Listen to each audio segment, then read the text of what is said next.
Bapak Ibu yang kami hormati, selamat pagi. Assalamualaikum warahmatullahi wabarakatuh.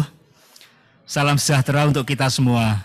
Bapak Ibu sekalian, kita pada pagi ini sangat beruntung telah hadir di depan kita narasumber dan juga orang tua akademik kita, Bapak Prof. Dr.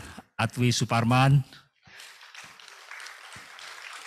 dan juga Bapak Profesor Dr.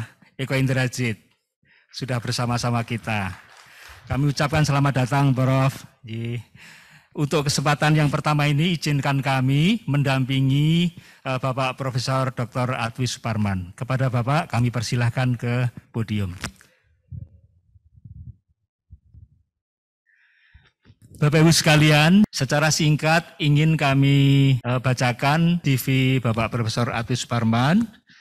Beliau guru besar di bidang Educational Technology di Universitas Terbuka, lahir di Sumeneb, Jawa Timur, mendapatkan gelar Professor in Education Technology pada tahun 1995 sampai sekarang, kemudian Doctorate Degree in Educational Technology tahun 1983, Sandwich Program antara Stanford University, Amerika Serikat, dengan IKIP Jakarta. Master of Science dari Syracuse University pada tahun 1978. Beliau mendapatkan Honorary Doctorate of Education from Open University Malaysia pada tahun 2009. Juga beliau mendapatkan Certificate of Asian Association of Open University Award dari Hanoi Open University, Vietnam. Beliau sebagai Rektor Universitas Terbuka pada tahun 2001. Sebelumnya beliau di Lembaga Administrasi Negara. Juga beliau mendapatkan Robert de Giver International Fellowship Award from Association for Educational Communication Technology dari California tahun 2013. Bapak sekalian, pada kesempatan ini kita akan bersama-sama dengan beliau untuk mendapatkan penyegaran mengenai salah satu kompetensi kita di bidang pengembangan teknologi pembelajaran, khususnya yang terkait dengan instructional design. Kepada Bapak Profesor Atwi, kami persilahkan sepenuhnya. Silakan, Prof. Terima kasih. Ibu-ibu dan bapak-bapak sekalian, Assalamualaikum warahmatullahi wabarakatuh. Selamat pagi dan salam sejahtera untuk kita semua. Pertama-tama perkenankan saya mengungkapkan rasa bahagia saya karena ketemu dengan teman-teman yang satu profesi yang bergerak dalam bagaimana membuat pembelajaran menjadi bagus. Bukan hanya di pendidikan formal, tapi juga di diklat-diklat. Saya terima kasih juga kepada Pak Purwanto yang mengontak saya untuk hadir hari ini. Teman lama, dan beliau adalah yang mempelopori lahirnya pejabat fungsional PTP ini. Sangat bagus, sangat bagus. Saya diberi berita tadi, informasi bahwa ibu-ibu dan bapak-bapak adalah berasal dari berbagai pusdiklat pemerintahan di tanah air sebagai pengelola dan sebagai pelatih, begitu, instruktur. Di ruangan ini saya ketemu dengan sahabat baik saya, Pak Eko. Pak Eko, Profesor Eko. Waktu jadi mahasiswa saya sudah profesor. Sudah doktor dalam bidang IT. Beliau membawa temannya 25 orang. Masuk di kelas. Di UNJ ambil teknologi pendidikan, S3 teknologi pendidikan. UNJ bingung juga bagaimana mencari pengajar untuk melayani mereka. Sebab di dalamnya ada beberapa orang profesor beberapa orang doktor dalam bidang IT, yang lainnya paling sedikit master, untuk mengambil S3 teknologi pendidikan. Dari situ saya merasa excited. Mengapa? Lihat, doktor dan master dalam bidang IT mau ngambil teknologi pendidikan. Karena itu memang beda. Itu bidang yang berbeda sekali. Banyak orang menganggap bahwa kalau jago IT itu jago TP. Bukan. Betul Pak Eko? Bukan. TP itu jauh lebih luas daripada IT. Dan sekarang Prof. Eko bersama teman-temannya sedang aktif sekali menyebarluaskan tentang bagaimana pembelajaran yang baik di tingkat pendidikan yang paling bawah sampai kepada dunia bisnis dan industri. Which is, itu pekerjaan saya zaman muda. Dan itu yang membuat saya hidup. Di luar dosen, di luar pegawai negeri sipil, berpraktek sebagai orang profesional dalam bidang pengembangan pembelajaran. Bisa jadi pekerjaan. Pekerjaan jadi profesi, profesional dalam bidang pembelajaran. Tadi saya kita dengan Pak Eko bilang, this is my field. Bidang baru saya adalah teknologi pendidikan. Excited. Dan beliau tahu bahwa IT dalam konteks pembelajaran itu hanya a small part of pembelajaran. Itu pengantar saya. Baik, Ibu dan Bapak sekalian, saya diminta untuk bicara tentang instructional design.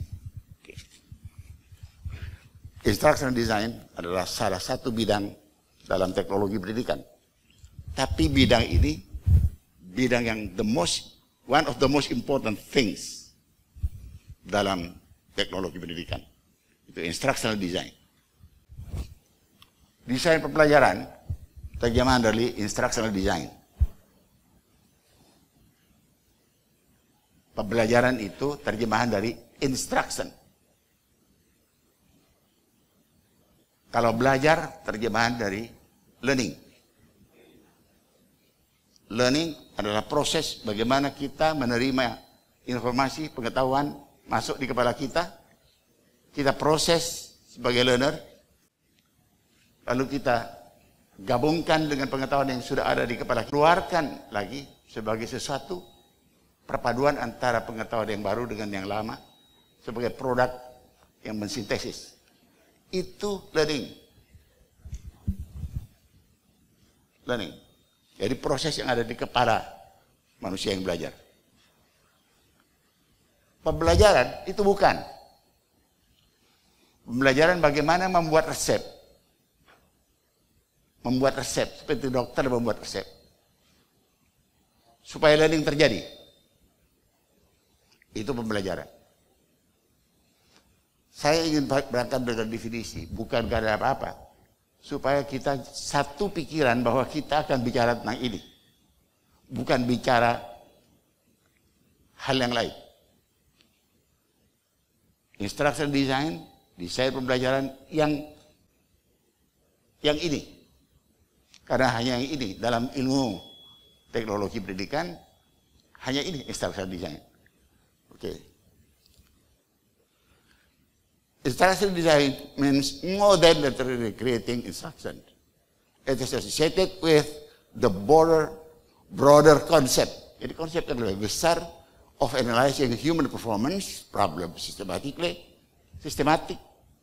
menganalisisnya, identifying the root causes of those causes, penyebabnya, akar penyebabnya apa, considering various solutions to address the root causes, and implementing the solution in ways, jadi melaksanakan solusi itu dengan cara design to minimize the unintended consequences of corrective action.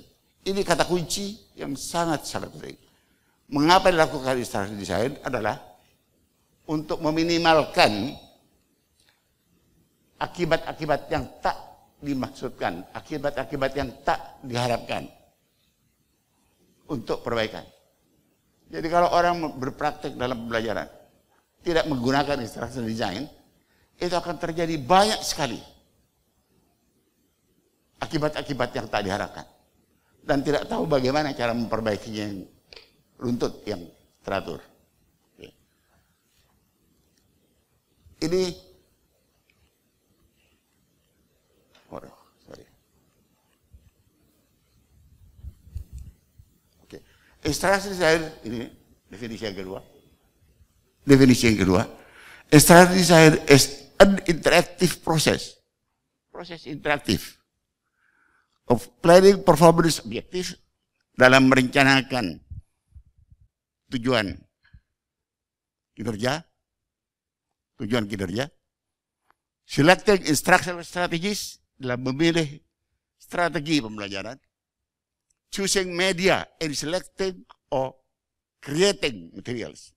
Kata kuncinya itu adalah creating materials and evaluation. Instructional design ujungnya adalah menciptakan bahan pembelajaran dengan cara evaluasi formatif. Ini definisi yang lain. A body of knowledge that prescribe instructional actions to optimize desired outcomes, such as achievement and effect. Jadi, instruction design is a body of knowledge. Body of knowledge yang prescribes, yang membuatkan resep tentang instructional action, tentang kegiatan pembelajaran untuk mengoptimalkan desired outcomes such as achievement and effect. Saya start dengan definisi ini supaya kita kalau bicara sesuatu, definisinya apa? Teori dalamnya apa? Tidak langsung bicara praktek yang didengar dari teman, yang dilihat dari orang, lalu kita menganggap itu sudah benar. Kalau itu dilakukan, nggak pernah benar kita. A systematic process that is employed to develop education and training programs in a consistent and reliable fashion. Jadi itu bagaimana mengembangkan pendidikan dan pelatihan, program-program pelatihan, kata kunci ya, in a consistent and reliable fashion. Dengan cara yang konsisten dan andal, reliable. The science and art of creating detailed specification. Instruction design adalah the science and art. That is not only art, tetapi science. Tapi ada artnya juga. Of creating detailed specification for the development, evaluation, and maintenance of situations which facilitate learning and performance. Semua ada buku sumbernya. Instructional design is a way to plan your training program. To plan your training program. From the moment you have the idea for it, or the idea is given to you, until the moment you complete your revisions of your first effort and get ready to run the program. Memang pembelajaran itu adalah bidang teknologi pendidikan. Atau teknologi pendidikan itu bidang pembelajaran. Bukan hanya media. Media itu kecil. Bagian kecil dari itu. Oke, yang berikut. Suatu proses yang sistematik menggunakan prinsip-prinsip belajar. Prinsip-prinsip belajar. Learning principles. Dan pembelajaran. Instructional principles. Untuk menghasilkan satu set bahan. satu set bahan. Satu set bahan pembelajaran. Jadi hasil dari instructional design, produk proses instructional design adalah satu set bahan pembelajaran. Dan kegiatan pembelajaran yang sesuai dengan tujuan pembelajaran. Jadi sekarang saya mau masuk tentang apa itu model-modelnya. Tapi kita tahu bahwa instructional design itu produk akhirnya adalah bahan pembelajaran yang sudah diuji cobakan berfungsi dengan baik. Sebelumnya dikembangkan dengan sistematik, diuji cobakan, hasilnya bagus, lalu diterapkan. Begitu diterapkan, muncullah kegiatan pembelajaran yang disebut dengan sistem pembelajaran. Jadi instructional design is the product of dari instructional design adalah sistem pembelajaran. Bentuk awalnya itu adalah bahan-bahan. Apa saja bahannya nanti saya sampaikan. Dan kalau bahan itu diterapkan, digunakan dalam praktek, keluarlah sistem pembelajaran. Oke.